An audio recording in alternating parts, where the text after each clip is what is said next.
Kahit na matagpuan sa Biblia ang paniniwalang ito ay isa lamang sa tatlong aspeto ng kaligtasan tatalakayin natin ngayon. Ang tatlong ito gaya ng itinuturo ng Bible. So, three aspects of salvation. Una, justification. Isa yan sa pinaka-aspeto ng salvation na dapat din natin malaman. Justification. Pagbibigay ng katuwiran. Ang pagbibigay ng katuwiran na maka-Diyos kung ngayon ng kaligtasang natanggap natin. Yan yung aspeto. Kaya kanina habang nagsasalita kayo, pinapigiltan ko lang kayo, nakita ko talaga ang salvation ninyo. Kasi nasasagot ninyo at nasa pamumuhay ninyo ang mga bagay na to. So, ang justification, isa yan sa mapapansin natin na sinasabi ng ating Panginoon. Makikita natin siya sa Romans 3:10. Sulat nyo na lang yung ating Romans 3:10. According to the scriptures, no one is righteous. Walang matuwid, wala kahit isa. Walang nakakapasok sa kaluwalhatian ng Panginoon hanggat hindi dala-dala yung aspeto ng kaligtasan na hindi niya natanggap. So, meaning, lahat talaga nagkasala. Walang pwedeng magsabi, kasi Panginoon, hindi naman ako ng apak ng tao. Ang pinag-usapan doon, walang matuwid. Wala kahit isa. Sabi nga, all have sinned and fall short of the glory of God.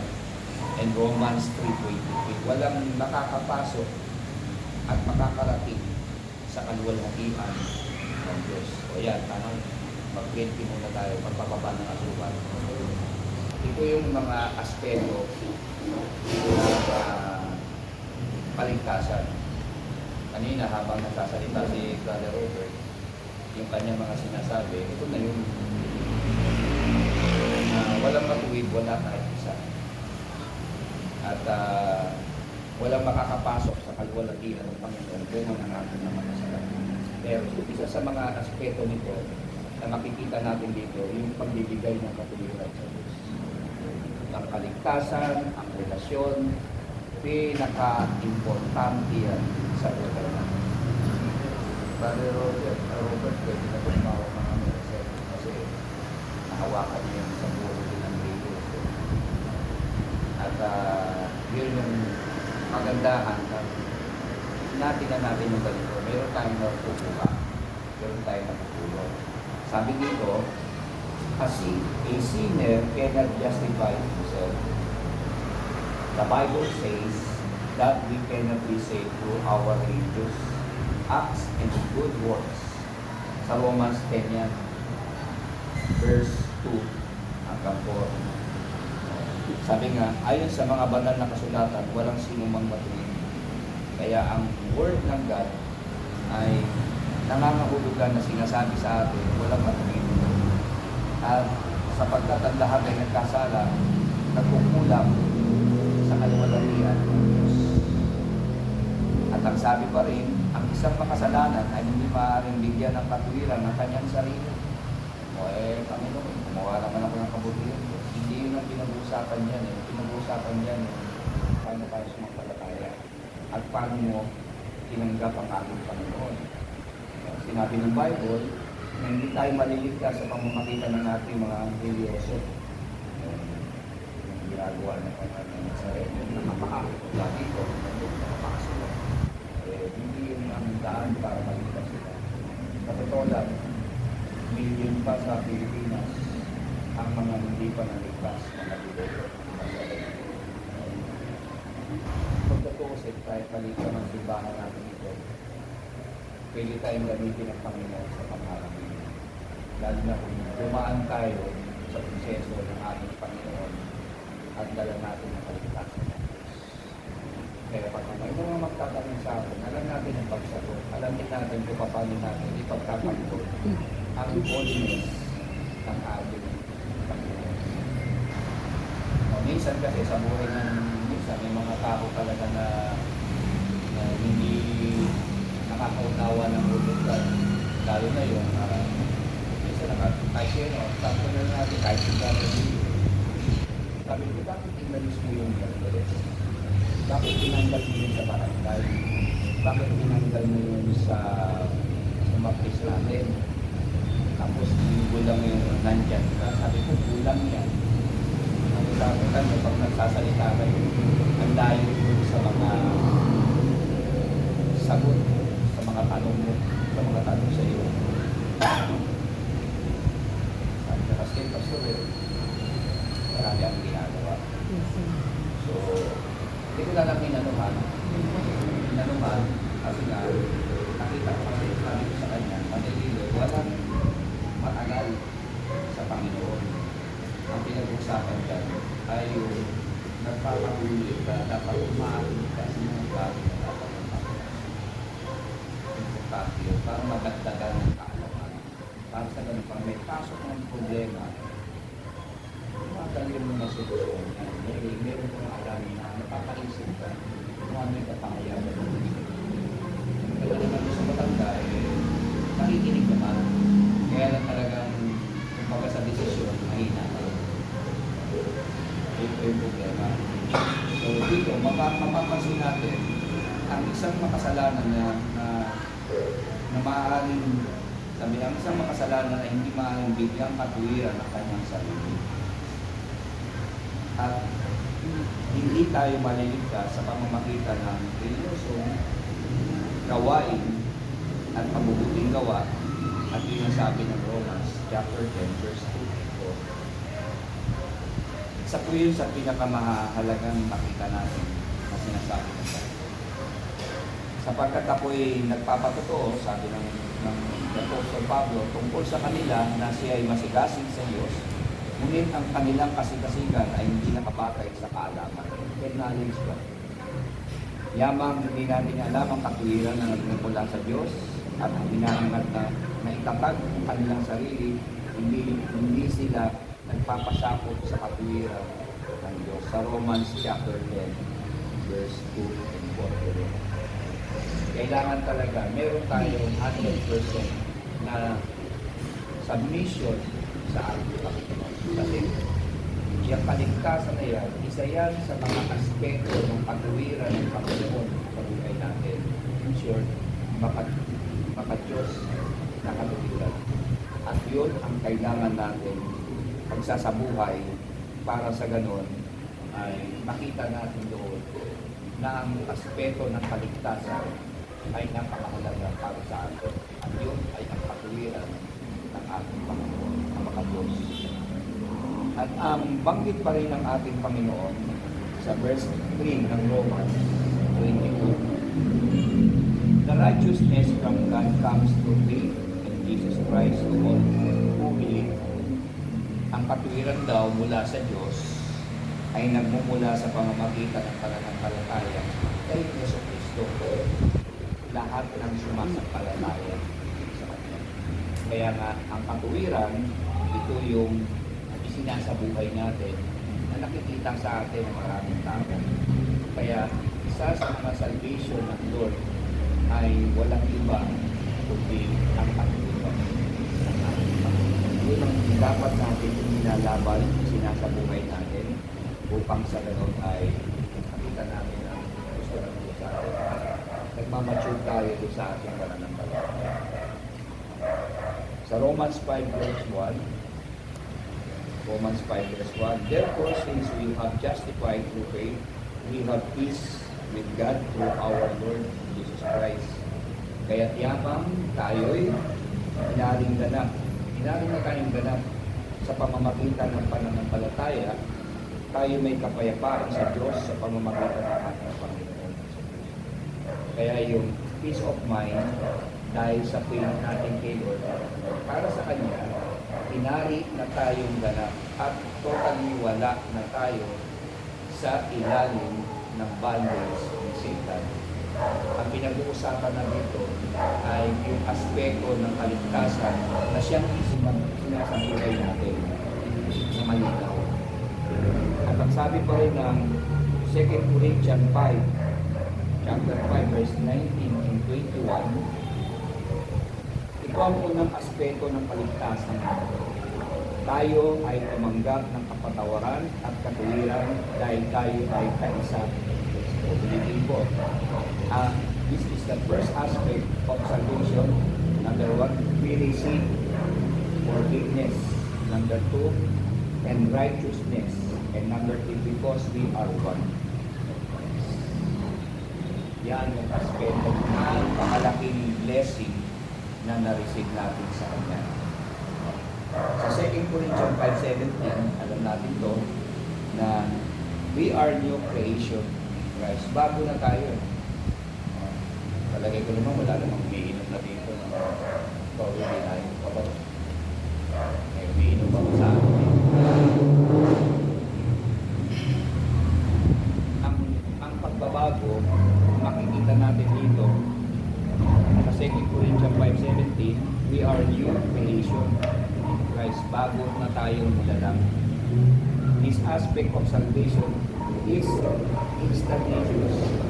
Once we accept Christ, immediately we are forgiven, saved, receive eternal life, justified, and united with God. We are saved 100% perfect. Dapat ang salvation, hindi siya pinag-aalin na mamay. Kahit anong mangyari, kahit ang panahon ng COVID, ay tayo, iligtas tayo.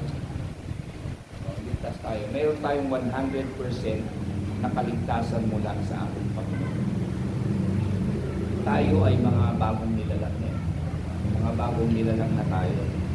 At ang aspeto ng kaligtasan ay, sabi nga, madalian kapag tinanggap doon si Kristo hanggang tayong pinatarawan. Totoo naman yun kasi malaya na tayo. At inari tayong ganap at kaisa ni Kristo para tayo ay magkaroon ng tiyak na kaligtasan na 100% ng porsyentong pananampalataya. Okay, sa pangalawa, sanctification. Kaya ito na yung pinakamatindi na aspeto, sanctification.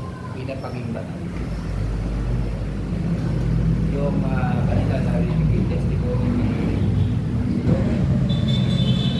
hindi na rin talaga maganda yung nagpupura tayo.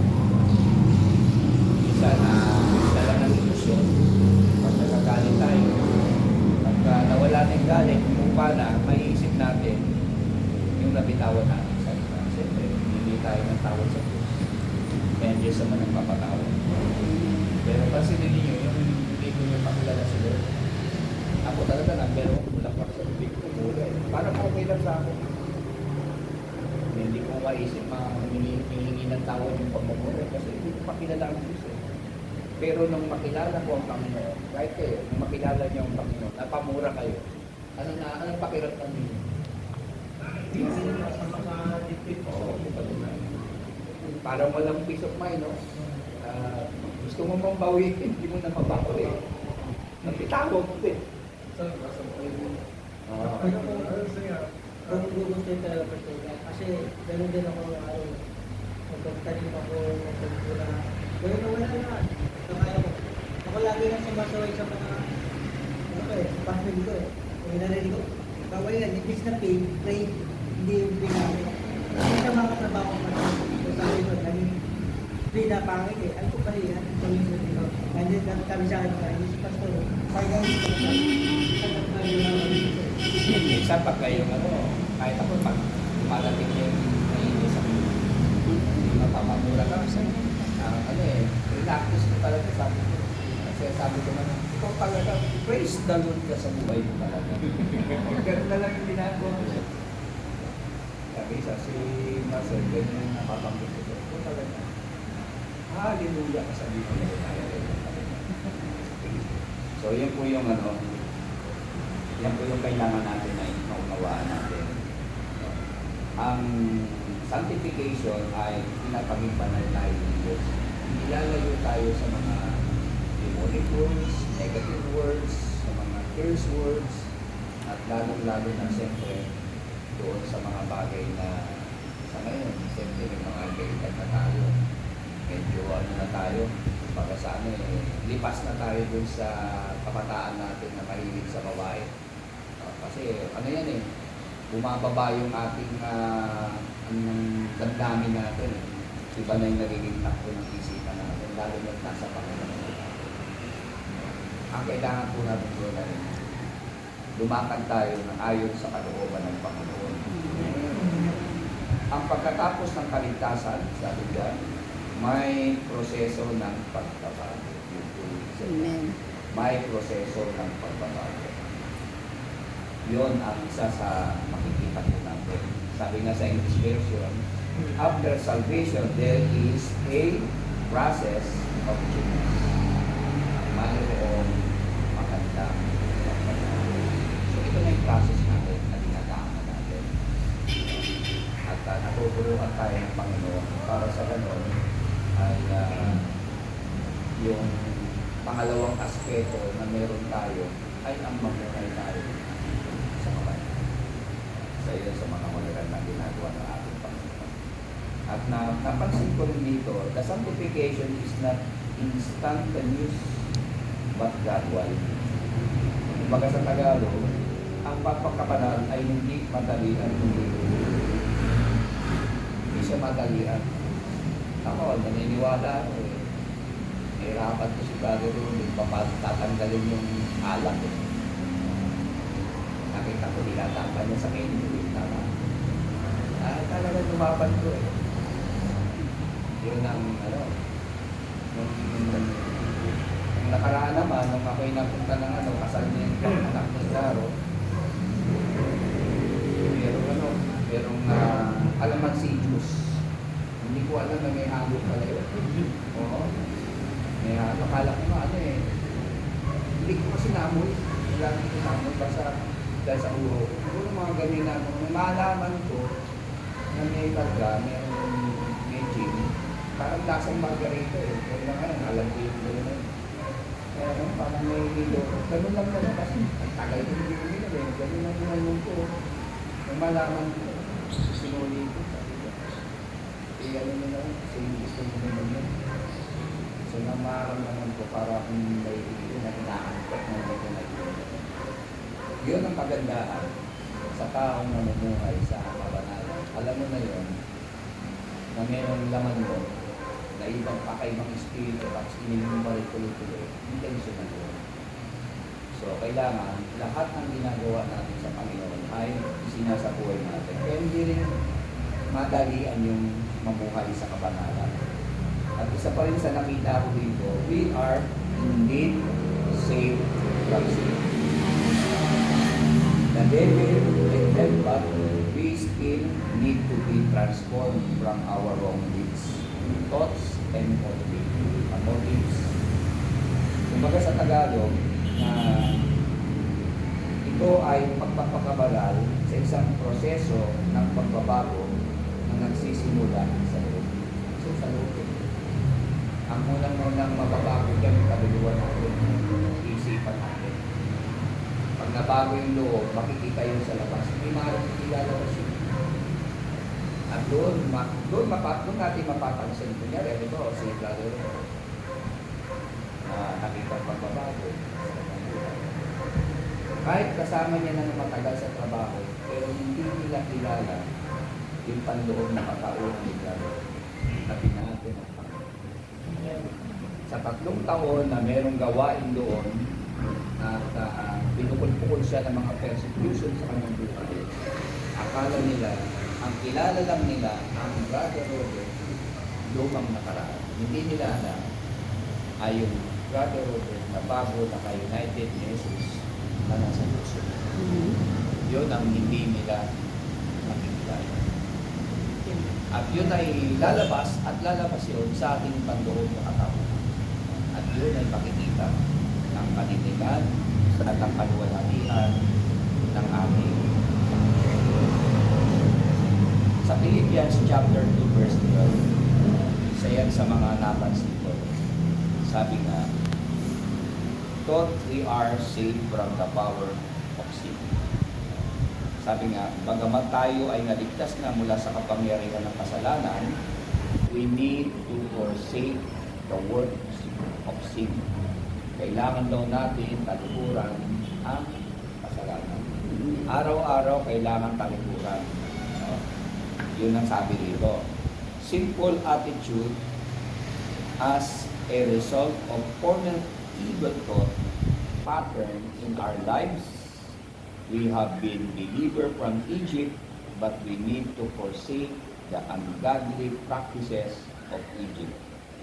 The second aspect is the full attainment of our salvation in Philippians chapter 2, verse 12. Kaya nga, ang mapapansin natin na bagamat tayo naligtas na mula sa kapangyarihan ng kasalanan daw, kailangan natin talikuran ang nagagawa ng kasalanan. Sumunod, mga kasalanang pag-uugali bilang resulta ng ating dating masasamang pag-iisip ng ating buhay. Resulta ng dating masamang pag-iisip ng ating buhay, tayo ay niligtas mula sa Ehipto, ngunit kailangan natin talikuran ang masasamang gawain.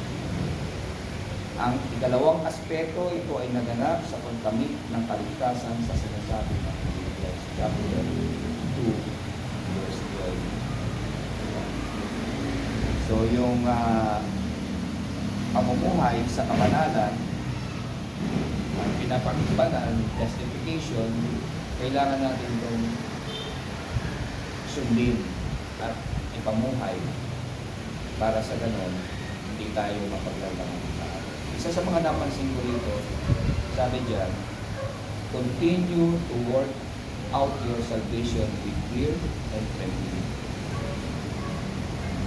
There is a need to grow and mature in our faith. Ibig sabihin, patuloy daw natin gawin ang iyong kaligtasan na may takot at pamimili. Salvation is with the Holy Fear na ito ay dapat ma-establish sa atin. Pwede natin ilagay dyan sa ating mga note ay establishing Holy Fear sa Panginoon. Pag meron tayong banal na pagkatakot sa Diyos, na i-establish yun. Kasi part yun ng aspeto ng justification. Kasama yun sa pinamumuhay natin. At malinaw na sinabi ng ating Panginoon. At kailangan lumago at tumanda sa ating pananampalataya. So, ibig sabihin, ang faith pala, pwede pala mag-mature. Pag nag-mature yung faith natin, meron tayong malawak na knowledge, meron tayong malawak na wisdom, and meron tayong malawak na understanding.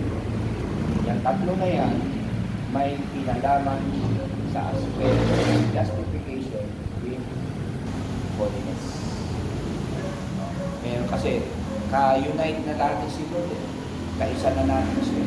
Dapat lang talaga mamunay tayo sa kabanalan ng ating Panginoon. Yan po yung pinaka-halaga sa lahat. Marami ako nakita na mga couples, minsan nakakalungkot. Maigi nga, dahil sa biyaya ng Diyos, yung mga hindi kasal, nagpapatuloy. Ibig sabihin, hindi rin nila gusto magigtanin sila. So, inaayos nila yung buhay nila spiritually. Sa spiritual na pamumuhay, meron na silang vows spiritually. At tumalakad sa kalooban talaga naman. Yun yung nais nila sa atin. Kaya, ang justification, lahat-lahat yan ay dapat na mamuhay tayo sa malinis na pamamaraan, sa malinis na pag-iisip para yung ating pananampalataya ay magmamature, nagbubunga at nati-disciple tayo, nagsasabit tayo sa ating Panginoon. Yung panghuli, glorification. Number 3, glorification aspect. Ito yung pangatlo. Sa Tagalog ay pagluwalhati. Paano natin maluluwalhati ang Diyos sa kabila ng ginagawa natin? Yan, tama yan, nagkakais kayo. Maluluwalhati ang Diyos kayo. Tama yan, nagsisid kayo. Maluluwalhati ang Diyos. Magde-devotion. Nagpe-pray. Naluluwalhati ang Diyos. Higit sa lahat sa pamumuhay natin sa Panginoon. Naluluwalhati natin ang Panginoon. Mabibigyan natin siya ng karangalan sa ating buhay. ang Diyos nangungusap sa amin. Ang isip natin bilang pakuran ng banal na Espiritu. So, the third aspect of salvation is the glorification of our corruptible bodies. Kung merong kasing tinatawag na incorruptible, yung katawan natin may kasiraan. Kaya yan nasisira dahil sa kasalanan.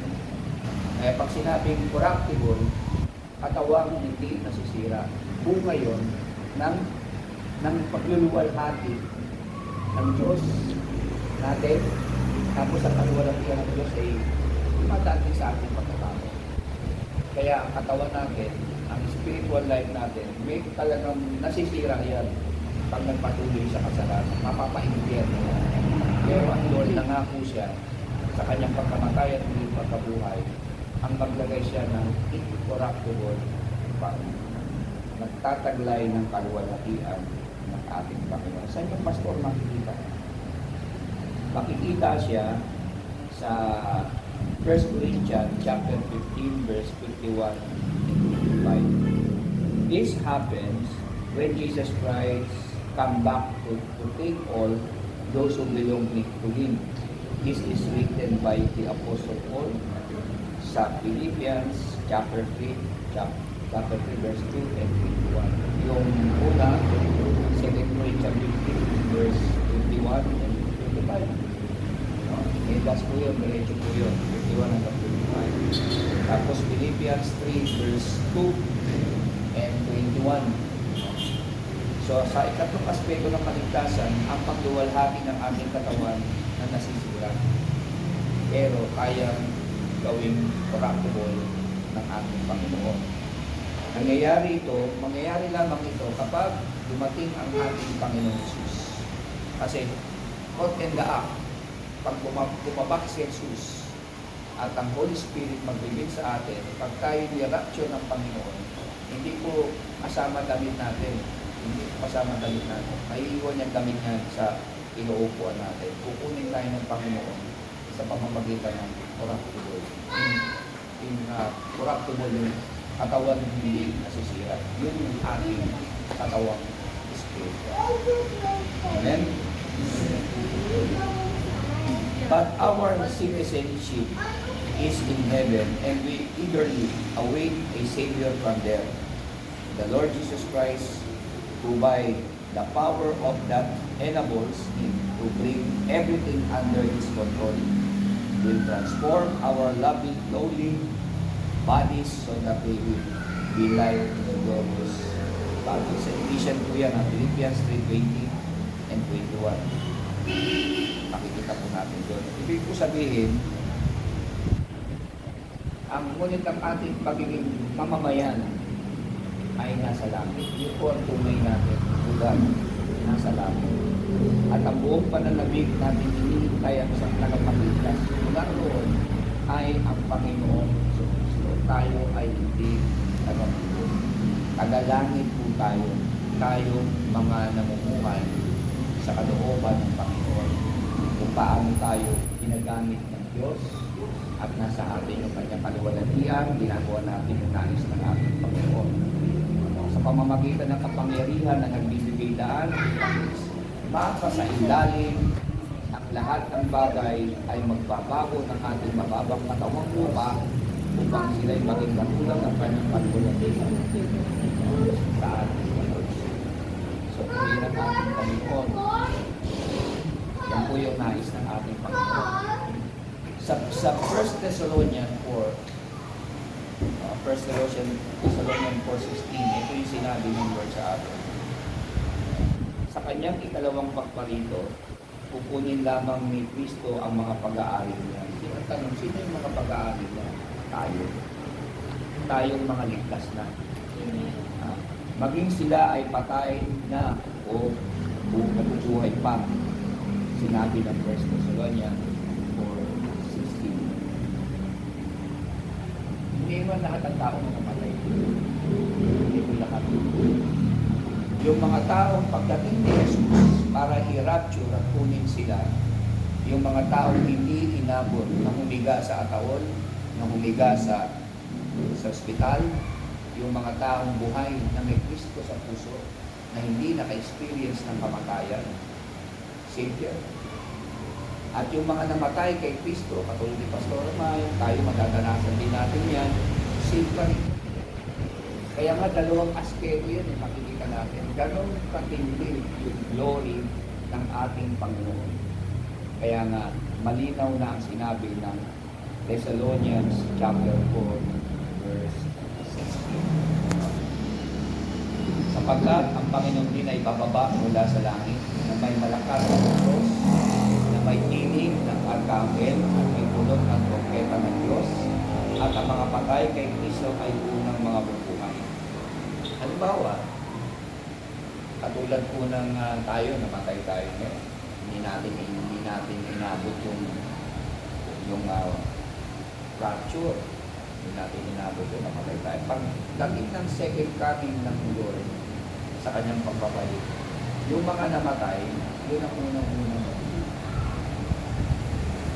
mabubuhay po yun. Ibig sabihin, kung babasahin natin talaga ang eschatology ng second coming of Christ, lahat ng tao sa sementeryo, lahat ng tao rinimig yung mga body nila sa lupa, lahat ng mga tao niya, mabubuhay sila yung unang mabubuhay, pagkatapos yung mga buhay na sasalubong naman sa alapahang, aakyat po yan sa taas. Sama-sama po yan. At darating din po yan, makikita po yan sa mga screen na malalaki. Akala lang na maraming tao kung ano yung nangyari sa ito. Pero hindi nila alam, second coming of Christ. Nakapaka sila sa Pinoy. Pero ang importante, meron tayong Kristo sa buhay natin. Amen. Naligtas tayo. Umaasa tayo sa meron, hindi gaya ng ito ha. Nakausap ko noong araw, kung ako'y nagsasawa pa. Ang mga Muslim pala, umaasa pala sa pagdating ni Jesus. Nagulat na ako. Ibig sabihin, kasama kayo sa second coming? Oo. Napailing na sabi ko, hindi mangyayari yun. Hindi mangyayari. Ang kasama lang sa pagdating, sa pagdamit ng Panginoon ay yung mga Yesus mo. Yan ang alam ko kasi nasa kayo. Mahirap umasa ang mga tao na wala namang umasa. So malinaw ang sabi ng ating Panginoon dito. Sa Tito chapter 2 verse 11 and 13. Sulat mo na lang. Tito chapter 2 verse 11 and 13. Ang mga inaring ganap ni Kristo ay dapat manatiling dalisay upang makasama ni Kristo sa kanyang pagbabalik. Ibig sabihin, manatili tayong dalisay. Malinis. Number 1. Sample lang to para makuha din natin. Kunyari, couple. Manatili silang holy marriage. Ang lalaki, huwag man bababae. Ang babae, huwag man lalaki. Manatili sila na nagmubuhay sa kalinisan. Nagpipray, nagpijournal, nagtatapat, nagche-church. Basta sila malinis sa Panginoon. Yan ang number 1 na makakasama sa pagbabalik ng Panginoon. Walang pwedeng makasama sa kaharian ng Panginoon kung ang couple ay parehong natulog. Kahit isa sa kanila. Hindi pa pwedeng mangyari. Kaya kailangan ng marriage manatili ang banal. Kahit anong mangyari manatili ang banal. At ang iglesia kailangan walang wrinkles. At ang iglesia dapat tayo pinakalan sa salita ng ating Panginoon. Sabi ba natin amen? Sa Hebrews 4:12, sabi diyan, sapagkat kung walang katuwiran, walang makakakita sa Diyos. Kasi nga, double play yung word ng God. Kung walang katuwiran si Jesus sa buhay mo, hindi mo makikita ang kaharian sa Panginoon. Kahit sabihin mo pang, lilipat ako ng simbahan, lilipat ako ng ganito, walang problema, walang problema sa simbahan. Ang problema yung tao. Yung mga umalis, yun ang problema. Hindi nila nakikita kung saan sila nilagay ng ating. So yun po yung isa sa pinakamahalaga sa lahat. Sa 1 John chapter 3, verse 2 and 3. No? 1 John chapter 3, verse 2 and 3. Sabi niya,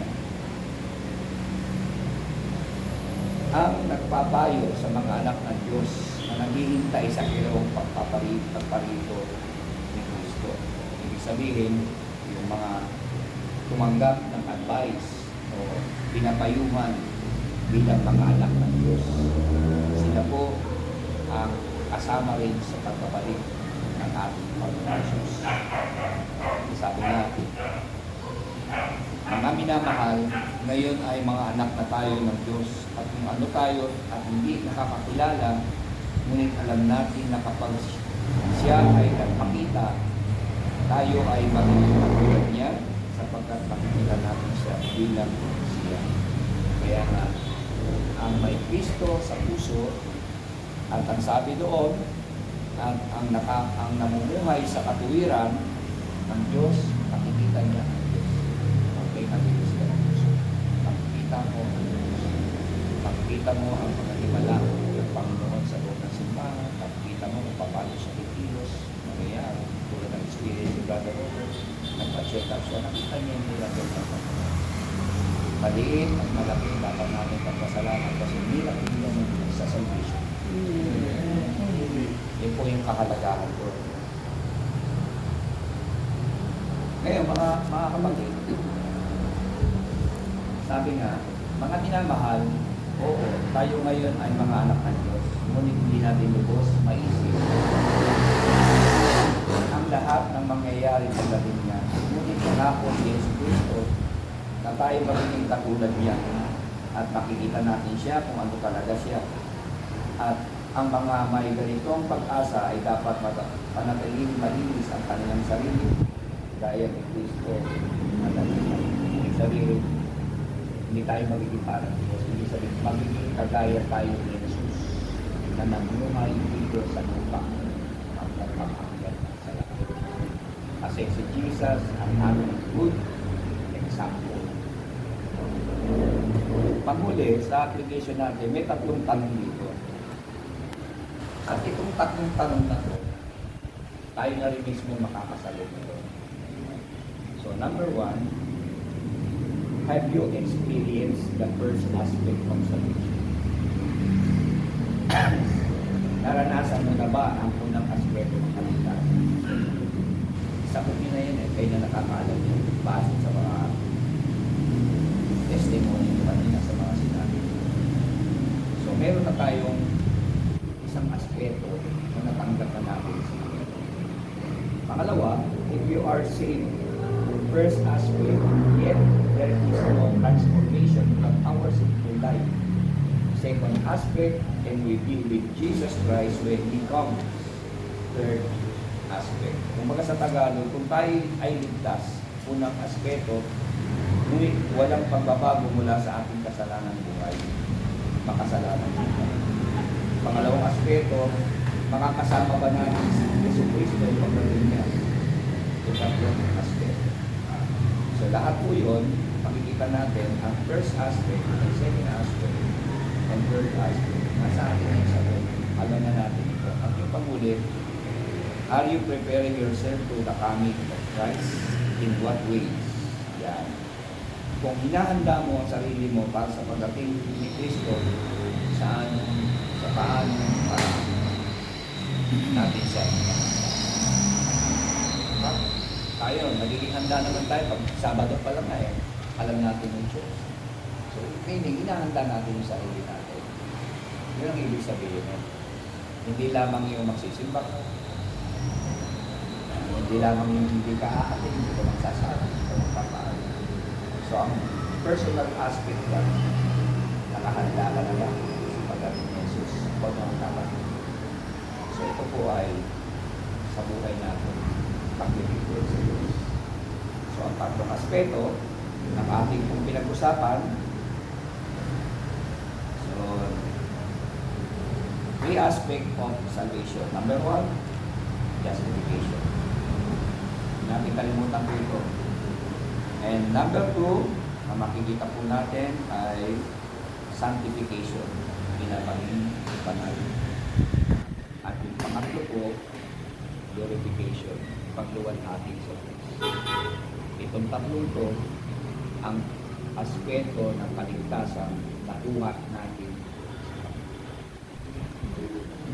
Amen?